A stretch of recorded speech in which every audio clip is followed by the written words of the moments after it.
Hello and welcome to the University Star Newscast. I'm Stephanie Kusi-Wilson. And I'm Summer Ratliff.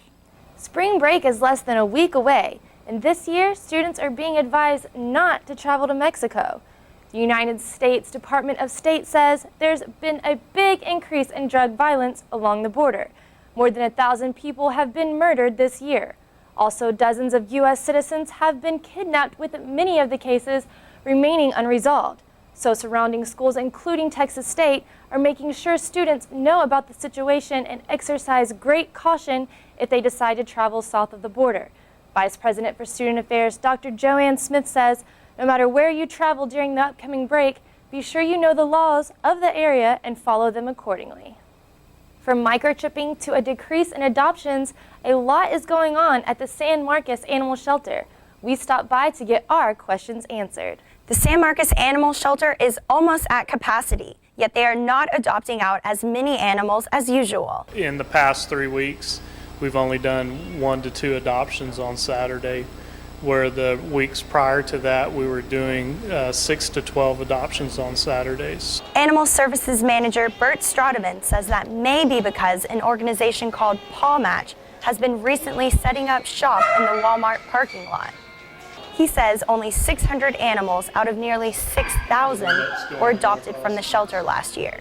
Straudeman is a proponent of microchipping because it helps return animals to their owners and stops the chance of them being euthanized. If you can microchip your animal, as controversial as it is, the microchip is the best way to get your animal back to you. Which is why City Council is going to hold public hearings for citizens to make comments on the proposed change. We're going to come back to City Council with some options that takes the mandatory clause out of the ordinance. Straudeman says it will take time to make the changes and hopes everyone can come to an agreement. San Marcos is the home of an organization geared to help military widows. Former Texas State student Taryn Davis is making documentaries to capture and help widows in their hardest moments. 6 women will travel all over the country, base to base, to support those in need. The organization brings a moving wall to the widows with their husband's name on it. It shows not only the sacrifice of these soldiers, but the lives lived before it. We want them to look at those names and remember that there was a life behind each one of them. There was a love story behind each one of them. That there was a husband, a soulmate, a wife, a child behind each one of them. Davis lost her husband at war when she was 21. She says she will continue the fight to help others. Since the Texas legislation is in session, a lot of bills are being proposed.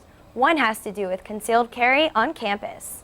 Republican Senator Jeff Wentworth authored Bill 1164, which would allow concealed firearms on university campuses. Wentworth said he wanted concealed carry on campus ever since the Virginia Tech incident.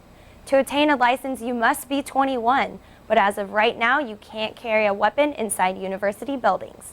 11 colleges in the U.S. currently allow for concealed carry on campus. Another House bill in the Senate will affect students who run at night if passed. Representative Joaquin Castro has proposed House Bill 1723. If passed, Texas colleges will be required to provide reflective gear for athletes who run at night. If the law is not enforced, the institution will be fined $1,000. Representative Castro says the issue struck home when one of his constituents' daughter, who ran track at Texas Lutheran, was struck and killed by a motorist. Castro says providing and requiring safety gear is the best interest of the runner and the university. Well, Summer, I know you're a runner. What do you think about the bill? I think it's definitely very important. I've had a couple of close calls in my day. Yeah. So, well, speaking of working out, do you have any big spring break plans? I am not going to Mexico. I had plans to go, but after all this went through, not going to happen. So I'm going to head out to Port A. Oh, sounds like fun. What about you?